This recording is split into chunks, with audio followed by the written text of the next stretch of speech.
Well, officially last night at the Elimination Chamber, John Cena did a full-fledged heel turn in what was a surprising turn, to say the least. Woke up today, went over the wrestling dirt sheets, and just kind of followed the aftermath of what happened. I found myself really 50-50 on the heel turn last night. We were led to believe Cody Rhodes might turn heel, align himself with The Rock. The Rock was coming around, pretty much teasing something that obviously they were kind of going to go with from the way it looked, with Cody Rhodes turning heel. And to a degree, yes, I mean, it seemed possible. Cody Rhodes has been a heel before. But then they swerved us, and the guy who we actually thought would never be a heel again turned heel, that being John Cena, after he won the Elimination Chamber. No doubt about it, the shock and awe was definitely there. And I've been 50-50 on it. On one hand, I get why WWE did it from the shock and awe experience. It was something that a lot of us fans never would have guessed we would have seen out of Cena ever again, because John Cena was a heel many years ago on SmackDown, back in 2003 as the heel Dr. Thuganomics character. Had many great matches and feuds with Brock Lesnar, The Undertaker, Kurt Angle, Eddie Guerrero, and many others. No doubt about it, creatively, Cena could be a very good heel, and it was proven back then. But many years passed. John Cena adapted the rise above the hate character. John Cena was the guy that many fans were getting tired of, and they wanted him to turn heel, but WWE just basically steadfast and said, we're not going to turn him heel, because he was a big money maker with the merchandise sales and visiting kids in hospitals, the Make-A-Wish thing. All that stuff was basically an indication of where they're going to go with Cena. Nobody would have ever guessed that John Cena would turn heel ever again. Now, it's a brand new WWE years later. Triple H is the head of creative, and they're going in a much different direction than they did back then. And now they're putting out old ideas that fans wanted to see for the longest of time. And now that they finally resurrected the idea that Cena turned heel, they went with it and they did it.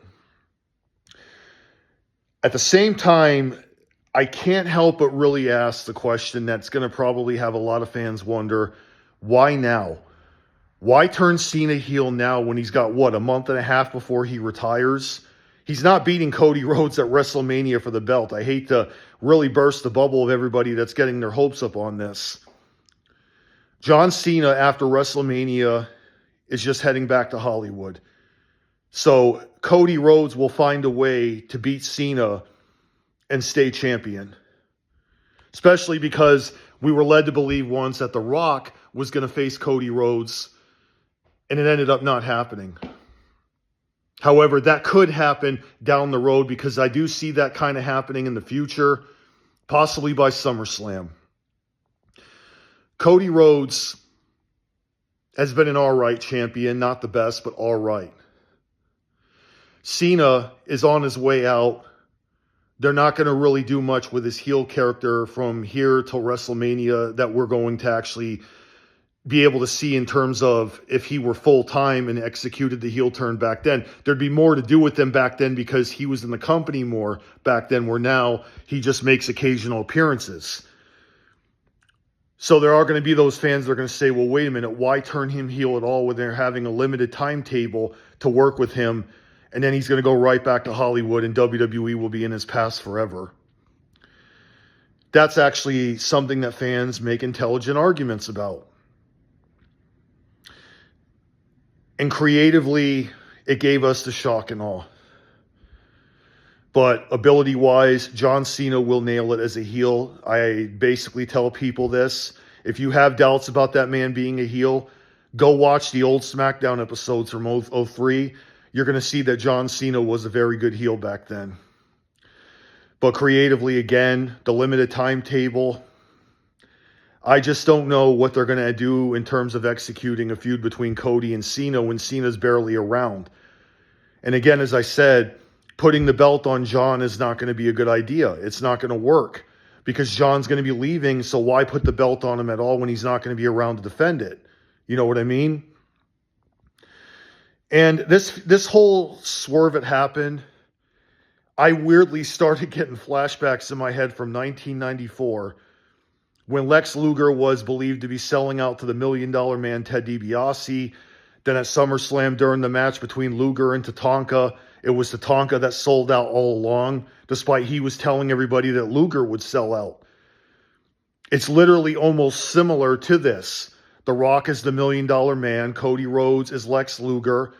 Tatanka is John Cena. It's literally recreating that in a sense, but just replacing people with other people. I had so many flashbacks of that feud when this whole thing happened last night. But either way, I'm 50-50 on the heel turn. I don't know if I like it or if I hate it. I get why they did it, but again, those longtime fans are still asking why now. So I don't know. I just really am kind of speechless. I've been trying to figure out how to do this video and really lay out those points and wonder if I was for or after, or if I was for it or if I was against it. Like I said, I'm still trying to process this, but either way, we'll have to see what will happen between now and WrestleMania. It'll be interesting to see what will happen, but this has been my video, guys. Did you guys like the heel turn or were you against it? Tell me what you think in the comment section down below. Talk to you guys later. Take care.